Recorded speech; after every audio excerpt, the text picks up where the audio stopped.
Good morning. It's 1:10 on December 30th, 2026, 2025. Sorry, I'm rushing the season. I have one more day in this year to just get everything off my chest and then let it go. I'm not carrying this with me in 2026. I may still feel the pain, but I can't carry this load anymore.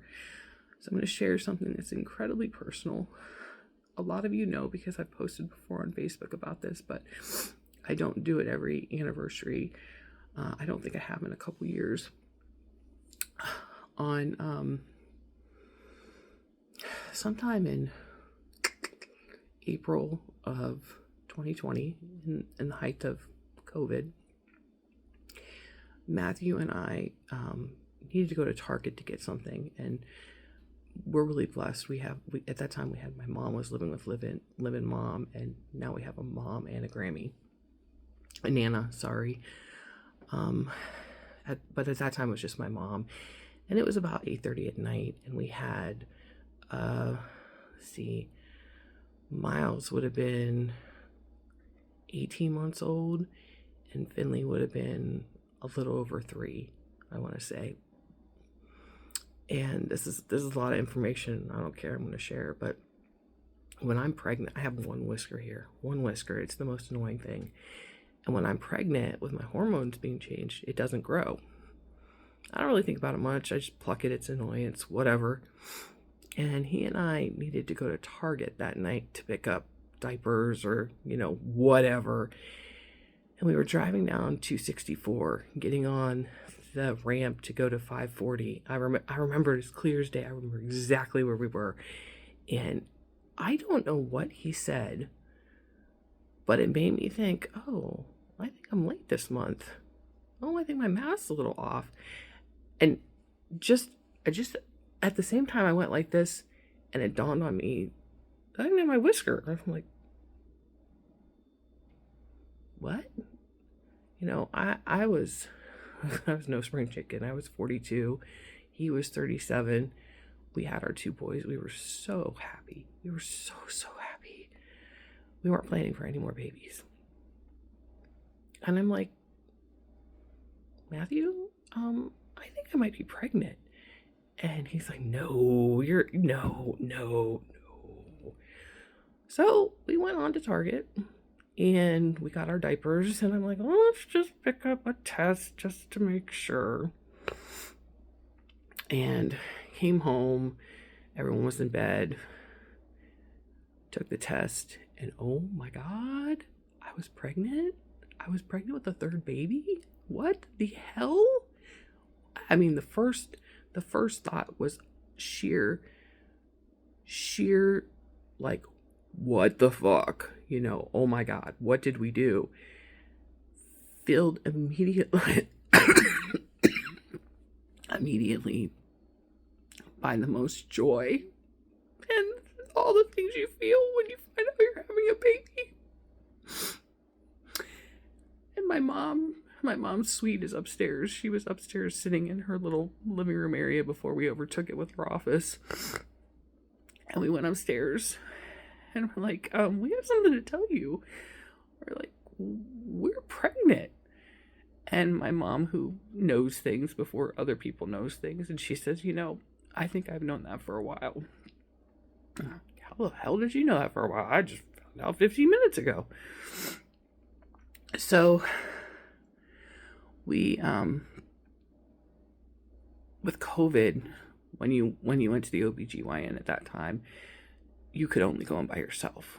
Your husband couldn't go in with you. Everybody was masked. I mean, everyone remembers, it was a pain in the ass. It was the deal. So I made an appointment, because at this point, maybe it was May, because at this point with my math, I was thinking it was about 6 weeks, 8 weeks. I'm sorry, it all runs together. I made an appointment to go see Dr. Grana, who has been my doctor, who is like salt of the earth, amazing woman. I went to see her. Excuse me, I have pneumonia. I went to see her, and they did the urine test and everything, and the markers were there that I was pregnant, but I forget how that went. Something showed that I was pregnant, something else showed that I wasn't, and I hadn't had an ultrasound yet. And she sat me down in her office and she said, I'm going to be real honest with you. She goes, the way this is looking, you're probably having a miscarriage. Well, that was devastating. But living what I've lived through, that would have been like the most positive thing that could have happened at that point. So, we'd only known for a short time, and anyone who's dealt with miscarriages or fertility issues or anything like that knows what a devastating blow that is when you want a baby.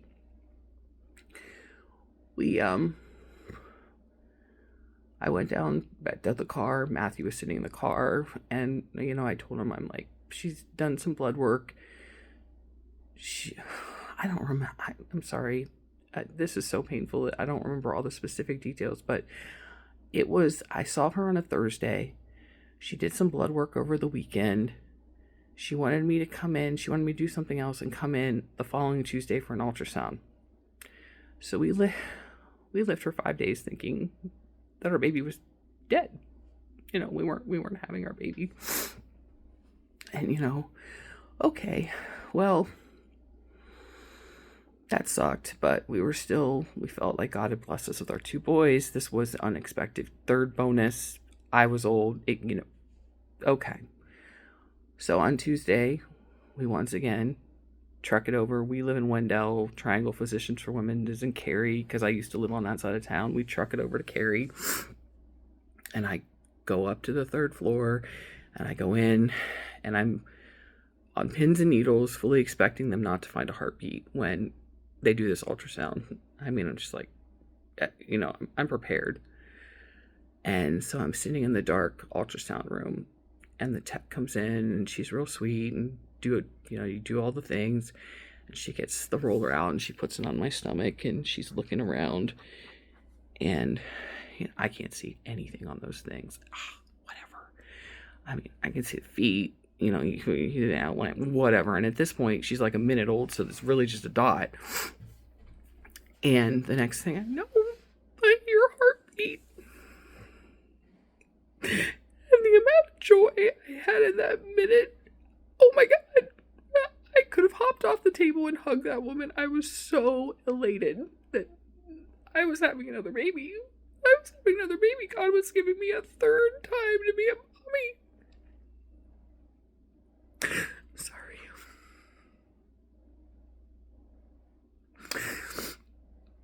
I texted Matthew. I'm like, oh my God, there's a heartbeat. Oh my God, we're having a baby. Texted my mom. We texted his family. Everyone was just like, oh my God, we're having another baby. Oh my God. So excited. And what they had determined was, when I took the pregnancy test, must have been that magical moment when all of a sudden it says you're pregnant, that whatever that number day is, whatever the magic number is, clear blue easy says you can know how many days before your missed period, blah, blah, blah. I mean, just the human body is amazing. Just that I was so in tune to know that whisker didn't grow. And I took the test. The minute I found out was like the moment my daughter was like, oh, I'm here. So our math was off. And instead of being 8 to 10 weeks pregnant, I was 6 weeks pregnant right when I was there. We were so excited. So excited.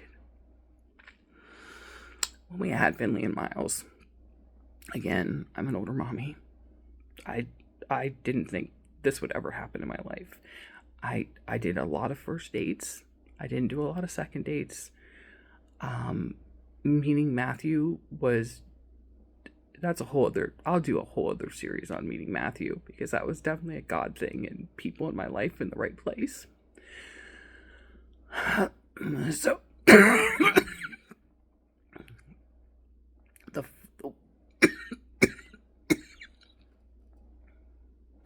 the weeks that followed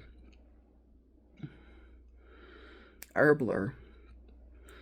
But with both boys and with Cooper Ann, my daughter, we did the genetic testing. And it wasn't even anything I thought about. It was just like standard routine. You're a mommy over 35. This is what you do.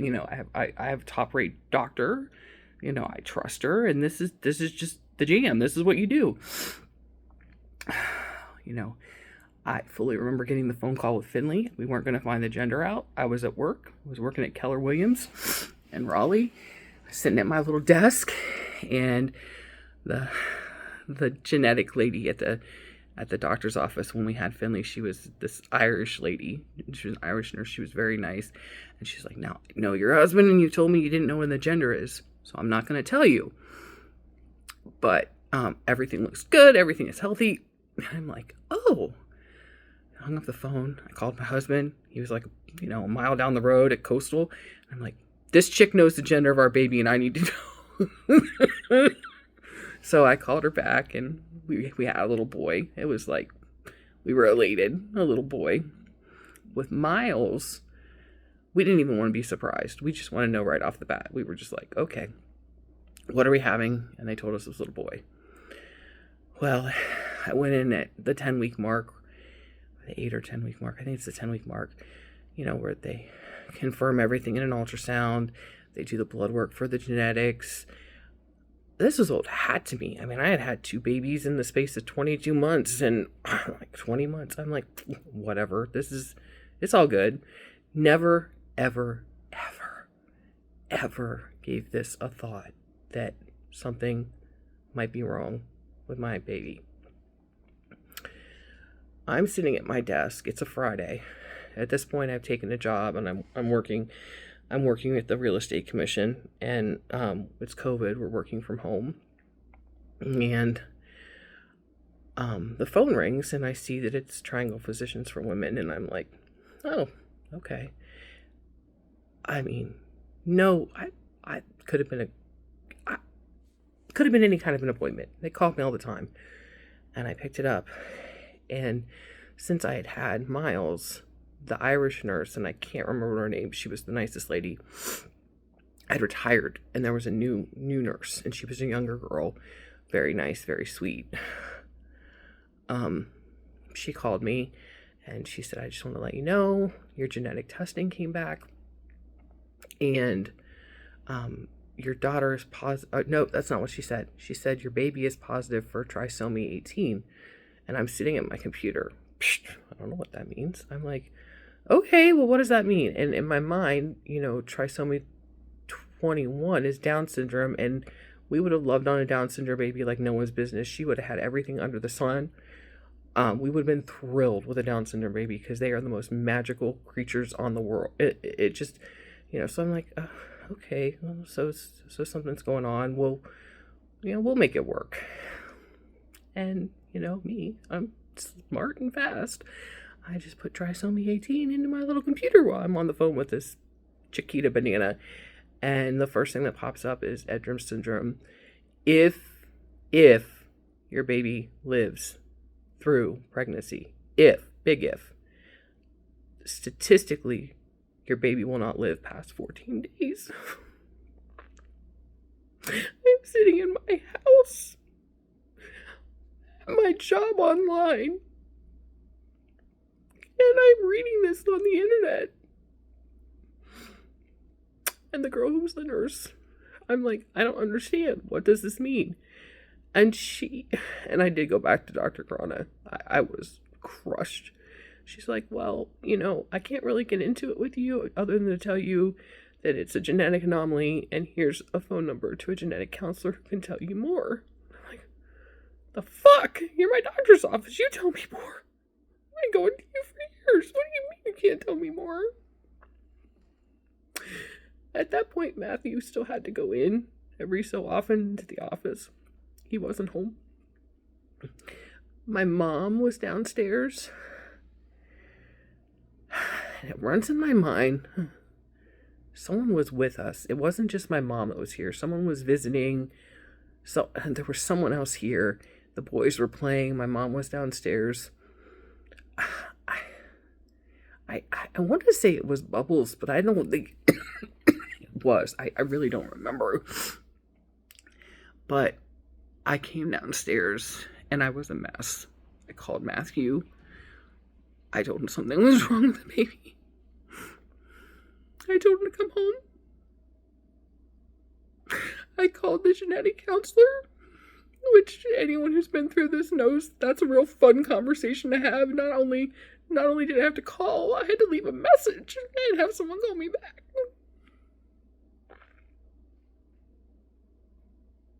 I don't remember the name of the company, but they fucking suck. Let me just put that to you out there loud and proud. Anyone who's been in this position who has to call a genetic counselor about the condition of their unborn child, you expect compassion. You expect all the things. What the heck was that? You expect all the things. And the woman was cold. She was robotic. She told me the same things I had read off the internet. And that was it. We were referred from Triangle Physicians for Women. We were referred to do perinatal across the hall. We had been to it before. And I am blanking on the name of the most fabulous doctor who handles high-risk pregnancies. She's first of all, she could be a supermodel. She's Asian and she's gorgeous. And I'm sorry, it's 1 o'clock in the morning. I'm bearing my heart and soul and I can't think of the name or her name. But we had been to her before. We had been to her just to make sure we had anatomy scans, that everything was okay, because my baby's, I was older. And everything had always been great. And I can tell you, thinking back at the times we had been across the hall in that office, I remember being there one time and seeing a couple come in, and they were very stoic and, sad, and through the conversation between them and the nurse or the receptionist, you could glimmer that they had lost a baby. Something had happened with their pregnancy and they were there for genetic testing. I wouldn't wish this on anyone. I wouldn't, not even my worst nightmare. I would even say the most horrible person in the universe, Jeffrey Epstein, I wouldn't wish this on him. And we all know what kind of horrible person he was. It is the most gut-wrenching thing I've ever gone through. Her birthday, our due date was January 6th. So on January 6th, 2026, I would have had a 5-year-old. I typically only went to 38 and a half weeks. So right now I would have a 5-year-old.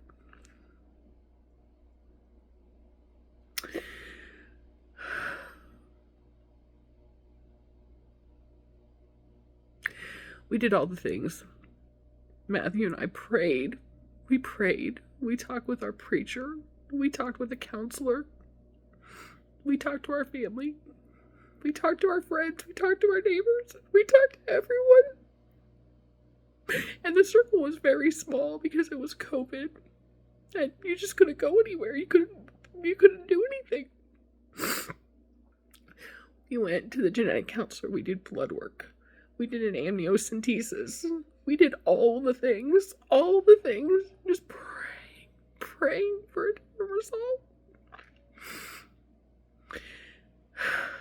So, there are babies that live with trisomy 18. Their road is very, very hard. They are often do so many surgeries within the first few years of their lives and experience so much pain. And their expectancy is very, very, very rare for them to be older than 2 or 3 years old living. In addition to trisomy 18, our sweet little girl,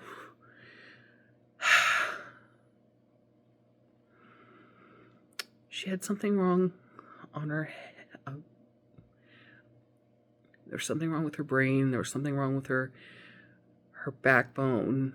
There was there was a myriad of things wrong with this sweet child. A myriad. Like, myriad.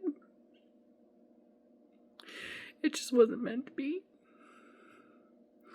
Every ultrasound I went to, I prayed there wasn't a heartbeat so I didn't have to make that decision. I grew up, and I went to Catholic. I was Catholic. I'm adopted through Catholic social services. My parents were Catholic when we were in the military. I went to a Catholic university. Abortion is a no-no. Abortion is a major no-no. And when you want a child, the thought is horrific. Horrific.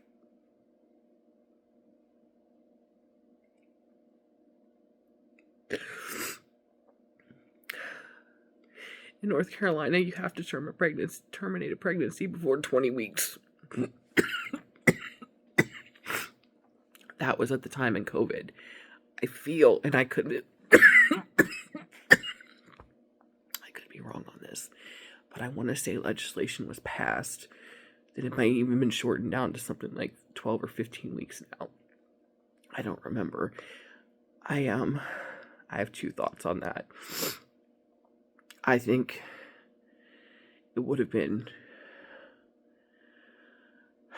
I don't want to say the word easier, that's because nothing of this was easier, but it would have been better mentally if I would have terminated sooner. I can say that, 5 years out. It wouldn't have lessened the pain any, but I think we waited till the 18th week. We waited to the last hour. We waited for the results of the amniocentesis, which never in my life did I think I'd get one of those. I remember as a child watching Santa Barbara, my favorite character, Eden and Cruz, they had gotten pregnant, something was wrong with the baby, and they did an amniocentesis, and here I am like this 8 or 9-year-old child watching this long-ass needle go in this woman's belly.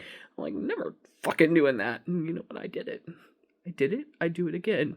And for anyone who's scared to do it, don't be, because it feels just like you're getting blood taken. The needle may be long, but it's not. It's a relatively painless procedure in this great scheme of everything else. It was August 6th. I don't remember the day of the week it was. For some reason, I want to say it was a Thursday. It might have been a Tuesday. I don't remember. It was awful. We had to go up the day before, August 5th, the Duke. That hospital is huge. Huge. And we had to walk this long-ass highway from the parking lot up to the hospital. It felt like a 10-mile trek. And I'm pregnant and uncomfortable and going through all this. And it's COVID. And we all have to wear masks and check our temperature and all the fucking things. The day that was on the 6th getting there. The day before we had to go to one of the doctor's offices, on the campus, and they took us into this room and they were very nice and they let us see her one more time. And I was laying on that table just praying to God that she was dead. Praying to God that I wasn't killing this sweet innocent child.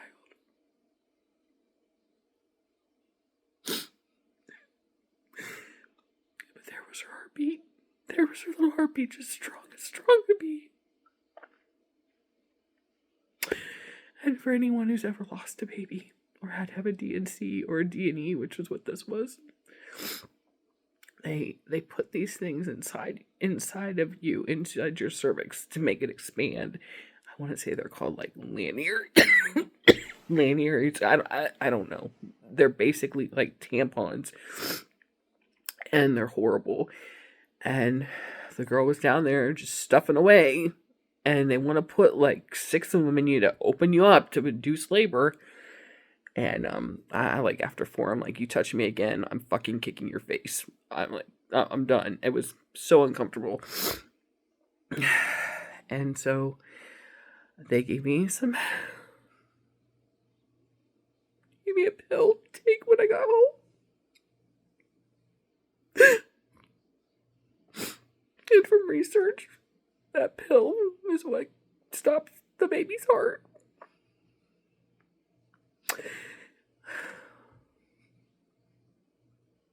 I almost called it off. I almost called it off so many times. I was just like, we'll deal with it. We'll deal with the pain of holding a dead child. We'll deal with the pain that's going to cause our boys. We'll deal with it all. But then the reality is, Matthew and I had a time between our two jobs. We were barely making 6 figures, which is a lot. I know that's a lot. But when you're living in Wake County, North Carolina, that doesn't go very far. And how are we going to pay all these medical bills? What was that going to do for our other 2 children? What was that going to take from them? If a miracle happened and this sweet child lived to be an adult and she outlived us, what would her life look like? Who would care for her? Who are we encumbering? All the questions. All the questions. The biggest question, though, how much pain was she going to have to endure?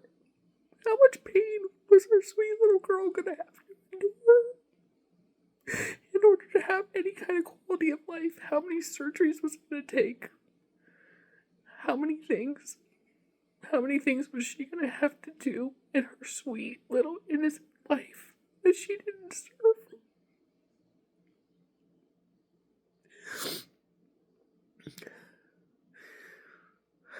We had a wonderful minister at that time. Our churches had some transitions, and we've had some interim ministers and interim ministers.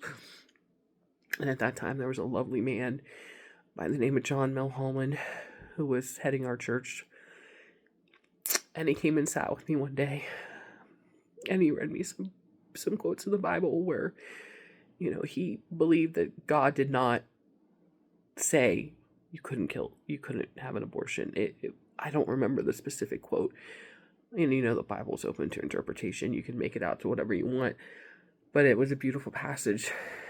And I asked him, I said, being someone who's Catholic, and we now go to a Presbyterian church, I'm like, I would like her baptized before we do this. We had our other 2 sweet boys baptized there.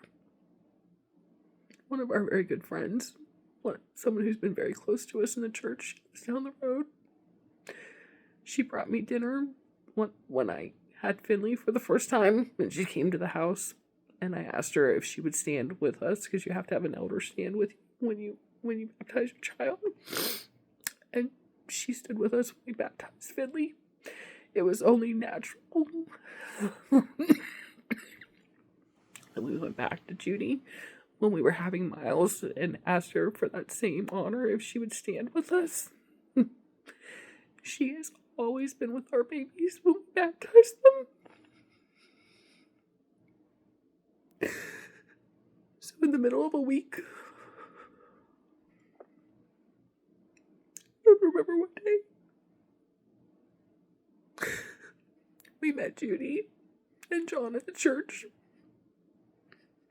I had my baptism dress that my aunt had made me, that the boys had wore, and we held it over my belly, and we baptized my sweet girl. It was just the 4 of us. It wasn't a big celebration. It wasn't. We didn't go to lunch afterwards like we do with the.